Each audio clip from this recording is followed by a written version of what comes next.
भारत के कोने से सीधा जापान तक की उड़ान। एक ऐसी खोज जिसने खेतों से उठती धूल को कर दिया काबू में। क्या एक गांव की लड़की बदल सकती है किसानों की तकदीर? क्या आपने कभी सोचा है कि एक छोटे से गांव की लड़की जो रोज खेतों में उड़ती धूल को अपनी आंखों से देखती थी, एक दिन अपनी सोच से पूरी दुनिया को चौंका देगी? क्या ये मुमकिन है कि गांव की साधारण सी जिंदगी जीने वाली बच्ची विज्ञान के उस मंच तक पहुंचे जहां पहुंचना बड़े बड़े वैज्ञानिकों का सपना होता है? ये कोई कहानी नहीं बल्कि सच्चाई है, पूजा की सच्ची और प्रेरणादायक कहानी जो बाराबंकी की मिट्टी से निकलकर जापान तक अपनी छाप छोड़ आई है। उत्तर प्रदेश के बाराबंकी जिले के एक छोटे से गांव से निकलकर जापान तक अपनी प्रतिभा का परचम लहराने वाली पूजा की कहानी सच्चे अर्थों में प्रेरणादायक है।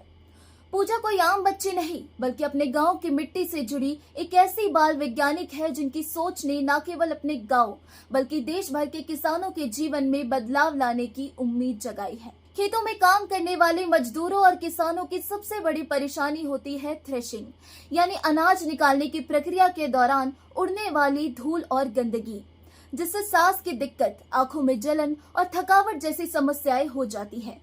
पूजा ने इसी समस्या को अपनी सोच और मेहनत से एक ऐसा समाधान दिया जिसने सबको हैरान कर दिया। पूजा ने एक ऐसा धूल रहित थ्रेशर तैयार किया जो काम करते समय अनाज से निकलने वाली धूल और भूसी को अलग करके एक जगह जमा कर देता है। ये मशीन बहुत ही साधारण तरीके से बनाई गई है जिसे गांव में मौजूद सामान्य संसाधनों से तैयार किया जा सकता है। इसकी सबसे बड़ी खूबी यह है कि ये बिजली से नहीं चलती, जिससे ये दूर दराज के खेतों में भी बिना किसी परेशानी के इस्तेमाल की जा सकती है। इसका उपयोग करते हुए खेतों में धूल उड़ने की समस्या काफी हद तक कम हो जाती है, जिससे मजदूरों का स्वास्थ्य भी सुरक्षित रहता है और काम की गुणवत्ता भी बढ़ती है। इस मशीन का निर्माण किसी बड़े वैज्ञानिक संस्थान में नहीं बल्कि एक ग्रामीण पृष्ठभूमि में रहने वाली लड़की ने अपनी सूझबूझ और मेहनत से किया, जो अपने आप में एक मिसाल है। पूजा की यह सोच इतनी प्रभावशाली और व्यवहारिक थी कि उसे राष्ट्रीय स्तर पर सराहा गया। पूजा को जापान के क्योटो शहर में आयोजित एक अंतर्राष्ट्रीय विज्ञान प्रदर्शनी में शामिल होने के लिए चुना गया।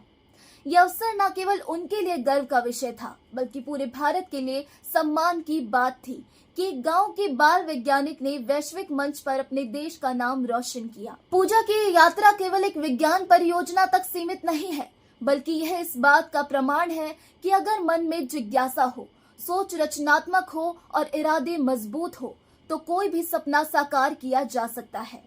उनकी कहानी बताती है कि बड़े बदलाव हमेशा किसी बहुत बड़ी प्रयोगशाला या मशीन से नहीं होते बल्कि एक छोटे से विचार से शुरू होकर समाज में बड़ा असर डाल सकते हैं। पूजा की सोच और कार्यशैली आज लाखों बच्चों के लिए प्रेरणा बन चुकी है।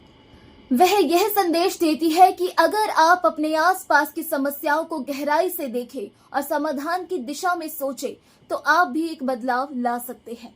पूजा के इस प्रयास ने न केवल वैज्ञानिक सोच को बढ़ावा दिया बल्कि यह भी दिखाया कि कैसे तकनीक को आम जनजीवन से जोड़कर समाज की भलाई की जा सकती है। आज उनका नाम बाल वैज्ञानिकों की सूची में एक उदाहरण बनकर उभरा है और ये साबित कर दिया है कि बड़े शहरों या महंगी शिक्षा से ही नहीं बल्कि छोटे गांव की मिट्टी से भी बड़ी सोच निकल सकती है।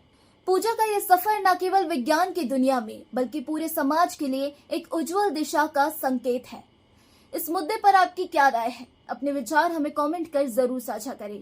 साथ ही चैनल पर अगर नए हो और ऐसी लेटेस्ट अपडेट्स को जानने में रुचि रखते हैं तो अभी जाकर हमारे चैनल द इंडिया टाइम्स को सब्सक्राइब कर लीजिए। धन्यवाद।